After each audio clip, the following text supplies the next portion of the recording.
in Monroeville, Alabama, and this place is significant because this is where Harper Lee, who wrote To Kill a Mockingbird, grew up.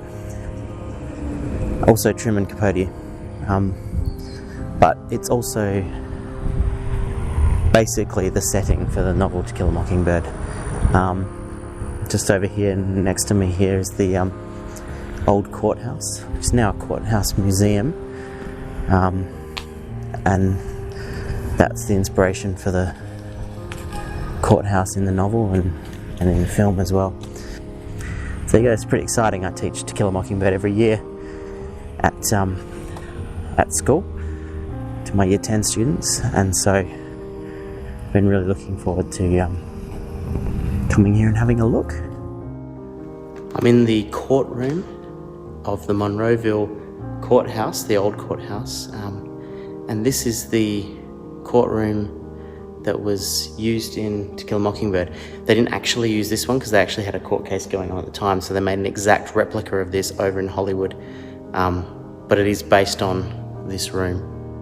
I'm up on the balcony where Scout sits in the trial and watches her father down there. Harper Lee's father was a lawyer in the town, so she had that real life experience to write about. I believe his law office was just across the road. It's really good. They've actually put a plaque to Atticus. I'm not sure how many times you see a full plaque made by like the Bar Association about a fictional character. It's pretty cool.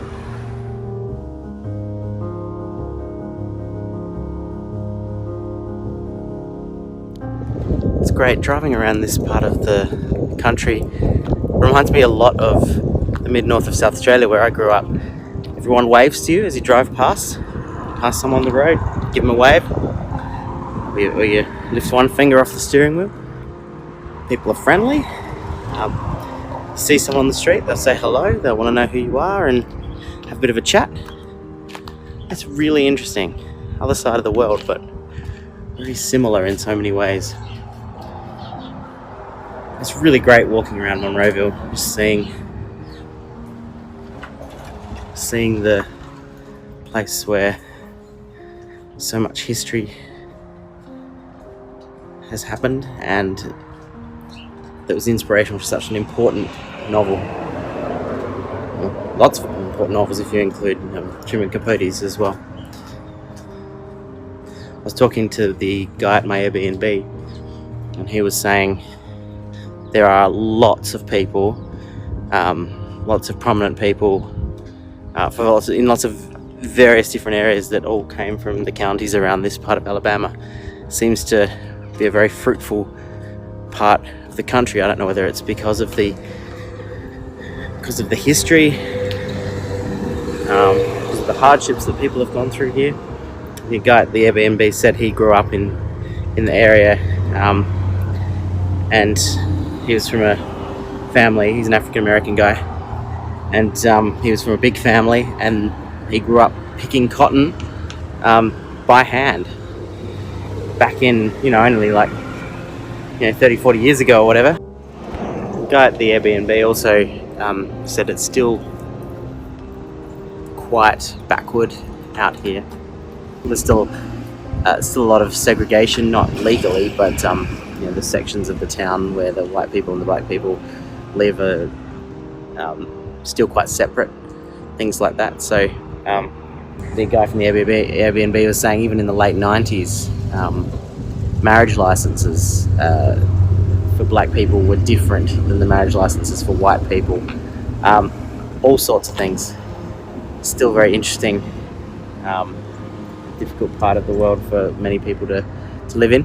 I was hearing about a book. Now I can't remember what the name of the book is, but basically it tells the story of a black man who was falsely accused of rape in Monroeville, and his court case was taking place right next door to the old courthouse here, at the same time that the annual To Kill a Mockingbird festival was on, where they reenact the play and things like that. And this was recently. People just didn't make the connection. behind me is where Truman Capote lived for a while, and this is where he met Harper Lee, who lived next door.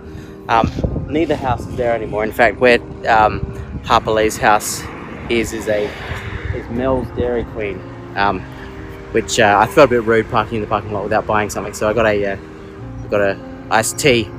History was made here.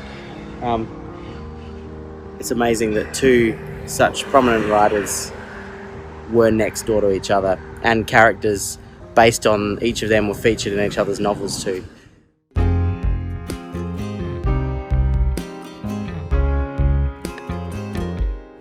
Just pulled over on the side of the road to have a look at some cotton. Obviously this is a cotton growing area down here in Alabama, so I thought I'd stop and have a look. Once again, hopefully no one chases me off with a gun. But anyway, let's go and have a look at the cotton.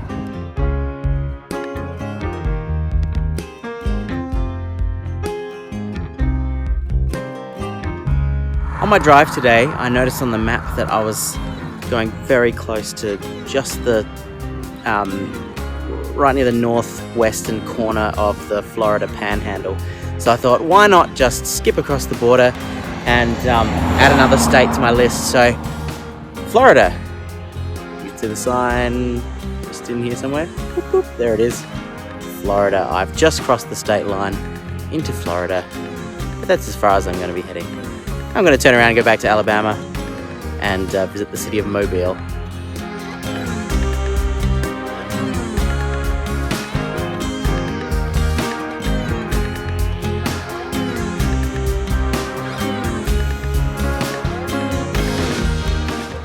I'm in downtown Mobile, Alabama, and what's interesting about Mobile is it's actually very similar to the French Quarter in New Orleans without all the partiers. Apparently Mobile actually had a Mardi Gras before New Orleans did. Apparently it started here. So yeah, interesting. I'm gonna have a little wander around, look at the buildings. Nice little narrow streets on old decorative buildings.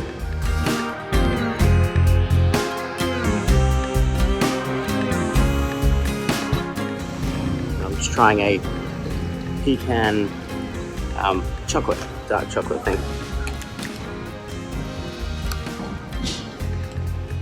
Like pecan pie inside dark chocolate. You can't go wrong.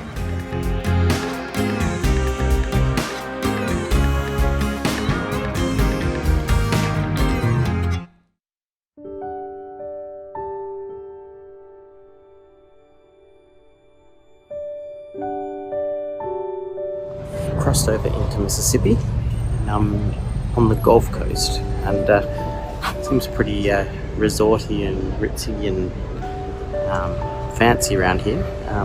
It might be called Ocean Springs, I'm not 100% sure, but anyway, I'm coming here to go to a donut place called the Tater Nut Shop.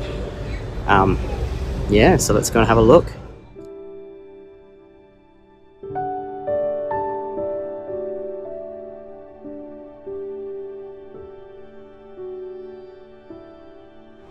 My car finally feels at home.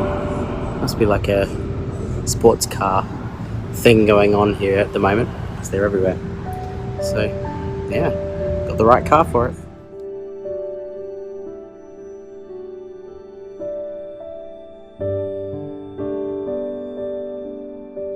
Just about to go and try some pie at this place behind me, which is called Mary Mahoney's restaurant. It's probably the fanciest place I've gone for pie so far. In Mississippi, or Mississippi as apparently they say it, in a city called Biloxi, which is on the Gulf Coast, so the Gulf of Mexico is just out there, which is interesting because it's the first time I've seen the Gulf of Mexico. When last time we came down here, we didn't get anywhere where we could actually see the sea. So yeah, Gulf of Mexico over there, Mary Mahoney's restaurant behind me. Gonna go and try their pie.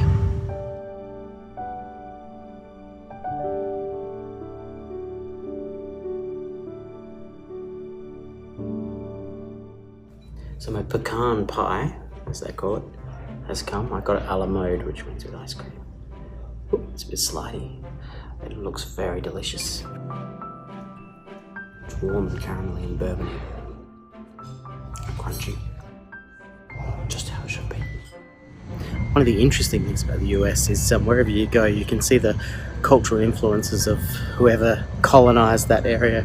in the past, a lot of the west and the southwest all have Mexican, Spanish names, whereas down here, this was all part of the Louisiana Territory, which was a French colony. And so, the architecture and the names of places are all have that French influence. Biloxi is actually a casino resort town, so I've just been walking past all the pretty historical buildings, but across the road next to the beach are these enormous casinos. That's where all the people are. That's why this area is so quiet. I'm going to have a look at that in a minute, but to me this historic area is much more attractive and interesting.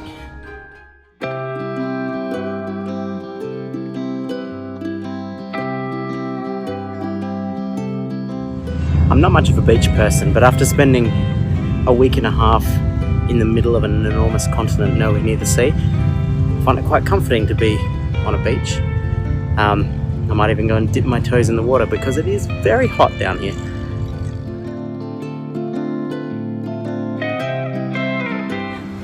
I'm very glad I didn't decide to go swimming.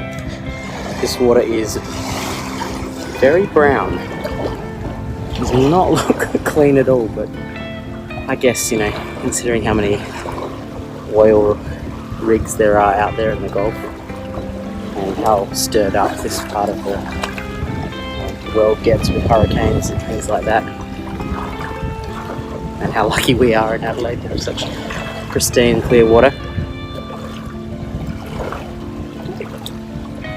Caribbean's just out there. You go for a bit of a sail. Imagine the water's a bit clearer around those islands.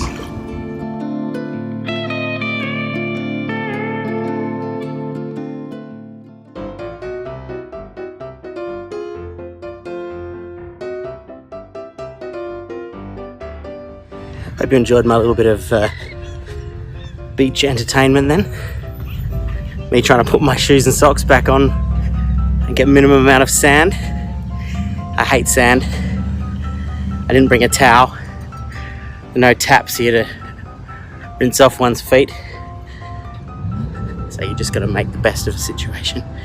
And if it gives you all a little bit of comic relief, then it's all been worth it, really.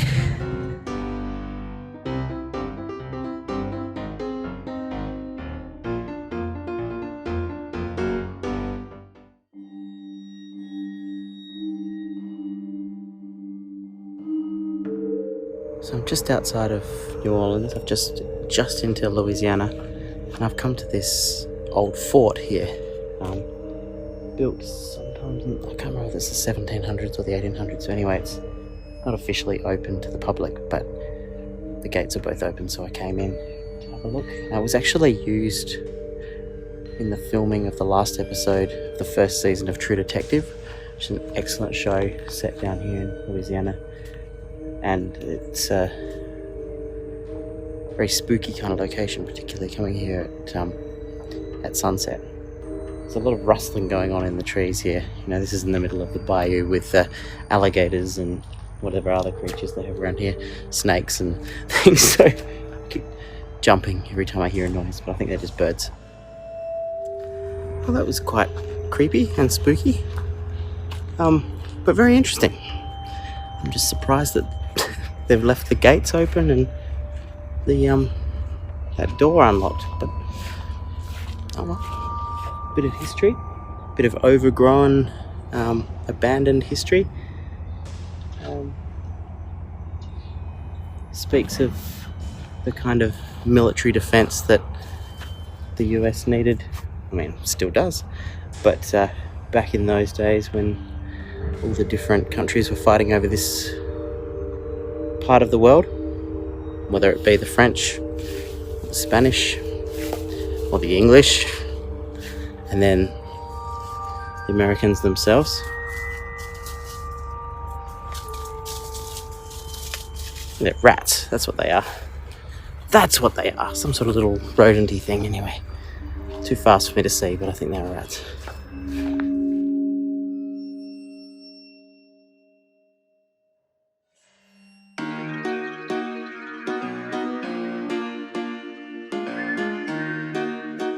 So I made it to New Orleans. It's an amazing apartment that I have rented. It is a shotgun home, which means that it's just one thin, long house where each room flows into another, and there's no passageway or anything like that. So there's sort of each room has a big doorway without doors. I guess the idea was that you could shoot a shotgun through the front door and it would go all the way through the house. I think that's where the term shotgun house came from. Anyway, on the way here I stopped at a petrol station called Brothers Food Mart. Now, in Australia, if you're buying meals from petrol stations, unless it's one of the really fancy ones that has a proper restaurant in it, usually you might consider that to be a subpar thing, but in many places, particularly in the south, petrol stations, gas stations are actually known for some quite good food. And this particular one, Brothers Food Mart, are known for their fried chicken. But I didn't get fried chicken. I've had enough fried chicken for now, although there's a few more legendary fried chicken treats coming up soon. But what I wanted to try were these things. They are called Natchitoches meat pies.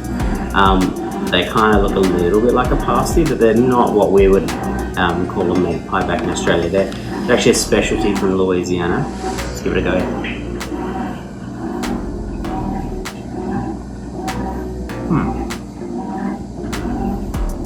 Quite salty looking there. Oh, it's quite spicy too. It's like it's minced, some rice and maybe some onion in there. It's with some Cajun spices. It's actually very tasty. And the pastry is quite pale. It's very nice pastry. You can see the pastry there.